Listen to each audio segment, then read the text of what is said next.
অনেকেই সাংবাদিকরা আমাকে ফোন করেছেন, অনেকেই জানতে চেয়েছেন যে আমার অব্যাহতি প্রত্যাহার প্রসঙ্গে আমার প্রতিক্রিয়া। আমি অব্যাহতি প্রত্যাহার করেছি, এটা আমি দলের নেতৃবৃন্দ যারা উচ্চতর পরিষদ রয়েছেন বা নির্বাহী পরিষদ যারা রয়েছেন তাদেরকে আমি সাধুবাদ জানাই। আমি একটা বিষয় সবসময় বলেছি যে যদি ন্যায় যৌক্তিক একজন ব্যক্তিও থাকে তার পক্ষে আমি লড়াই করবো এবং সংগ্রাম করবো, সেটা হচ্ছে আমার প্রতিপাদ্য মূল বিষয়। আর বিগত সময় আমি দলের কোনো ত্যাগী নেতা যদি একজনও যৌক্তিক কথা বলে, রাইট কথা বলে, তাদের জন্য আমি লড়াই করেছি, সেই প্রুফ আছে, এমনকি সেটা আমি ভবিষ্যতেও দেখাতে চাই। আর আমি আগেই বলেছি আমি গণ অধিকার পরিষদের সদস্য ছিলাম, আছি, ভবিষ্যতেও থাকবে ইনশাআল্লাহ, এবং সেই জায়গাটা আমি ধরে রাখার চেষ্টা করছি। আর একটা ব্যাপার, আমাদের সকলকে কিছু বিষয় শিক্ষা গ্রহণ করতে হবে। কেমন শিক্ষা গ্রহণ করতে হবে? মনে করেন যে এই যে আমার হাতে কলমটা আছে, এই কলমটা চাইলেই আমি ব্যবহার করতে পারবো না, কলমটা হচ্ছে আমার, আর কলমটা আমি চাইবো যেভাবে সেভাবে ব্যবহার করতে পারবো না। আমাকে চিন্তা করতে হবে কোনটা কোন জায়গায় ব্যবহার করা উচিত, কোন জায়গায় উচিত না। আর একটা ব্যাপার, ক্ষমতা সমগ্র কিছুর ক্ষেত্রে আমাদের চিন্তা করতে হবে। আমার ক্ষমতা আছে দেখে যে আমি ব্যবহার করব, অপব্যবহার করব, কতটুকু বা করবো কিনা সে বিষয়টা আমাকে ভাবতে হবে। আমার হাতে পিস্তল আছে দেখে নিরীহ প্রাণীর উপর আমি গুলি ছুড়বো, সেই ধরনের মানসিকতা নিয়ে কিন্তু কখনোই ভালো কিছু পাওয়া সম্ভব নয়। তো আমি সব কিছু জীবনে সব কিছু জিনিস পেতে নেই, সব জিনিস পেলে খেতে নেই, সব কিছু গ্রহণ করতে নেই।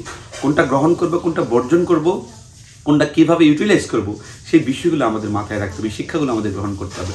সো আমি গণ অধিকার পরিষদের নেতৃবৃন্দদেরকে সাধুবাদ জানাই, সবাই সবার জায়গা থেকে চিন্তা করেছে।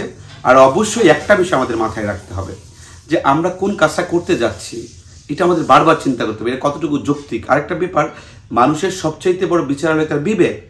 যে কোনো বিষয়ে বিবেককে প্রশ্ন করতে হবে, আমি যে কাজটা করছি সেই কাজটা রাইট কতটুকু, সেই কাজটা রং কতটুকু, আমি যে মানুষের সাথে কাজটা করছি সেটা আসলে কতটুকু যৌক্তিক, কতটুকু জাস্টিস প্রতিষ্ঠা হচ্ছে, ইনজাস্টিস হচ্ছে কিনা, এইটুকু তার প্রাপ্যতার জায়গা ছিল কিনা।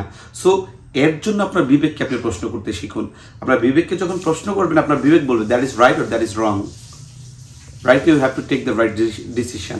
সো এই ধরনের প্রশ্ন করতে হবে বিবেককে। আর একটা ব্যাপার আমার মনে হয় যে আমি অব্যাহতি হোক, যেটা হোক, আল্লাহ যা কিছু করেন ভালোর জন্যই করেন, যা কিছু হয় মানুষের ভালোর জন্যই। এর মাধ্যমে আবারও প্রমাণিত হলো, আমি ছাত্র অধিকার পরিষদ নির্বাচন করেছি, সেখানে কূটকৌশল ছিল, সারা দেশের ছাত্র সমাজ ছাত্র অধিকার পরিষদ নেতৃবৃন্দদের ভালোবাসা দেখেছে। আবার গণ অধিকার পরিষদ আমাকে হ্যাজার্ড ঘটনা ঘটার মাধ্যমে সারা দেশের নেতৃবৃন্দ মাহফুজকে কতটুকু ভালোবাসে, মাহফুজ ভাই কতটুকু কর্মীবান্ধব বা নেতাদের সাথে শুধু নেতৃত্বের সম্পর্ক নয়, ভ্রাতৃত্বের সম্পর্ক, ভালোবাসার সম্পর্ক, আন্তরিকতার সম্পর্ক, সেই সম্পর্ক মাহফুজকে কতটুকু ভালোবাসে সেটা দেখেছে। স্পেশালি আমি সারা দেশের ত্যাগী নেতাদেরকে আমি অভিনন্দন জানাই, এবং পাশাপাশি গাজীপুরের নেতৃবৃন্দরা তারা আমার জন্য লড়াই সংগ্রাম করে গেছেন, যে সেই জন্য তাদের প্রতি আমি সাধুবাদ জানাই। এবং আমি আবারও বলতে চাই, আপনার ক্ষমতা থাকলে আপনি দেখাবেন না, আপনি যেই সম্পদ আপনাকে পান সেটাকে মনে হতে হবে একটা আমানত, সেটাকে মিস ইউজ করার চেষ্টা করবেন না। অবশ্যই আপনি যদি সৎ হন, মহৎ হন, আপনার চিন্তা যদি ঠিক থাকে, আপনার গন্তব্য যদি ঠিক করেন, সেই লক্ষ্যে কাজ করলে ইনশাআল্লাহ সফল হবেন। আবারও আমি গণ অধিকার পরিষদের ত্যাগী নেতাদেরকে নিয়ে এবং সমগ্র নেতাদেরকে নিয়ে গণ অধিকার পরিষদকে সুসংগঠিত নতুন একটি মাত্রায় নিয়ে যেতে চাই। সেই জন্য আপনার দোয়া করবেন, পাশে থাকবেন। আল্লাহ হাফেজ।